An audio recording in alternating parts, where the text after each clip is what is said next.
right, Allie, you've been following the Pepe the Frog controversy? I thought it was over. I thought we got rid of Pepe.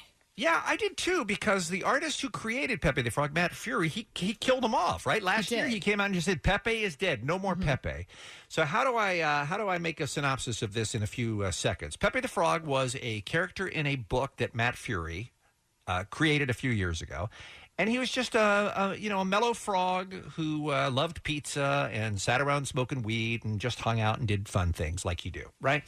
Well, somehow, completely unbeknownst to Matt Fury, the man who created it, he had nothing to do with it. Somehow, Pepe the Frog got adopted by what's called the alt-right.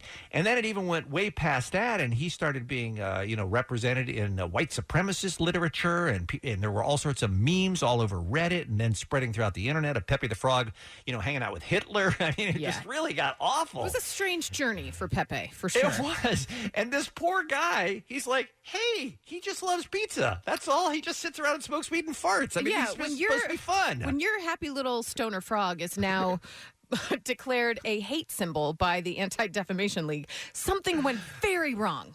Completely not his fault at all. Got out of control. So like I said, he killed off Pepe, and we thought that was going to be the end of it. Well, Pepe is back in the news right now because this assistant principal, where is he? What state's he in? Is he in Texas? Felt like it was in Texas, yeah. It's got to be Texas, right? He's in Texas. He has written a new book where he has ripped off Pepe the Frog. He has basically just drawn a frog that looks exactly like Pepe and has made no attempt to hide it because the frog's name is Pepe.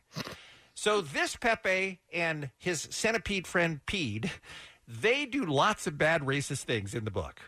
And Matt Fury, the creator of the original Pepe the Frog, said, hey, you can't do that. It's copyright infringement. So he sued and won. But what's going on in this school employee's mind that he thinks he can get away with something like this? Yeah, assistant principal in Dallas. Yeah, legally, how do you get away with just ripping off somebody's character, especially one as well-known as Pepe the Frog? And then how do you think that's going to play with the school board when they find... Well, let's find out about the book. Let's find out what happened in the book, because we do have the school teacher who and assistant middle school principal who wrote this new Pepe and Pete book. Eric Hauser joins us on the phone on the Kevin and Pete Show right now. Hey, Eric, how are you? Good morning. How are you? Well, we're fine. Now, you did not get fired. You just got reassigned in the district, I understand, right? Yes, the cowards who worked there reassigned me, took me out of the school that I was working in because apparently they don't like the First Amendment.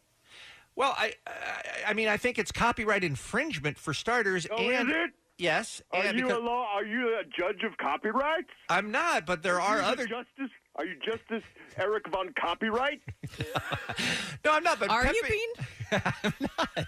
But Pepe the Frog was a character that already existed. You can't First of all, there are a lot of frogs in the world, are there not? That is actually true, There Eric. are many frogs on the planet Earth. Yes, Yes. yes, there Okay. are. There are many people named Pepe. Mm-hmm. Okay. What are the odds, perhaps, that there's another frog on the planet called Pepe? Oh, this wasn't the same Pepe. No, this was a different frog named Pepe. Okay, well... I resist the idea that there could only be one frog with the name Pepe on the planet. I know a lot of guys named Steve. Mm-hmm. Okay, that's a good point. I might make a book called, Hey, Here Comes Steve. Steve can't come along and say, oh, you owe me money, that's my copyright. I said, no, this is a different Steve. But what about giving it to the artist and saying, I want the frog to look like this frog, and it was a picture of Pepe? How different do frogs look to you, lady? Most frogs look alike to me. Well, they are green, and they do have very similar faces. Thank you. Okay. All right. So that was only part one of the problem, is copyright infringement. Part two of the problem is it's not a great lesson for kids to see Pepe and his centipede sidekick taking down a bearded alligator called Alka, who looks like Allah. It seems like it's very much an anti-Muslim story. You're talking about draining the swamp. You're talking about defeating Alka and his mud-covered minions. And a lot of people thought, maybe this isn't a great message to send to the middle school children. A lot of ISIS people thought that, I bet, yeah. But a lot of Americans think it's a good idea.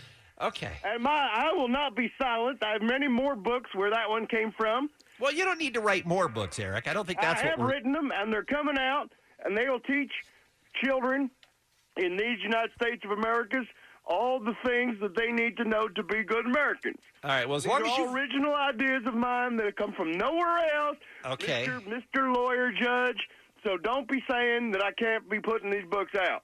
All right. Well, I'm eager to hear what else you've come up with. Hope you've learned some lessons about after what happened with Pepe and Pete. It's a series of books. The first one's called "The Day the Crayons Quit," because the box refused to unionize because it believes in free trade, America first. That doesn't sound like a fun book for the children, Eric. Good for them, teaching things about making the capitalist country that we live in. God bless it. You're not worried about those crayons accidentally resembling a rainbow-colored flag, though, are you? No, I'm Eric? not afraid of that at all, because I control those things. Okay, all right, fine. No, here's the one you can read to kids tonight. Good Night Mooch. Well, that's just Good Night Moon, No, but it's with not. Mooch. It's Good Night Mooch. Oh, Mooch. Yeah, Good Night Mooch. The story of a stuffed animal that did not do its job and lost its job in 10 days. That just sounds like Scaramouche. Green eggs and ham they serve at Trump Tower Restaurant are the best. Okay, again, there's already a popular children's book called Green Eggs and Ham. You can't just rip off the idea. Alexander and the terrible, horrible, no good, very bad New York Times. Sure, the kids will love that. My new book, Harry Potter and the Great Roger Stone. That's a good one. He's the best. Oh, dear. Willy Wonka and the MAGA Hat Factory. He gets rid of all those Oompa Loompas, deports them. They're here illegally. Oompa Loompas? Yes!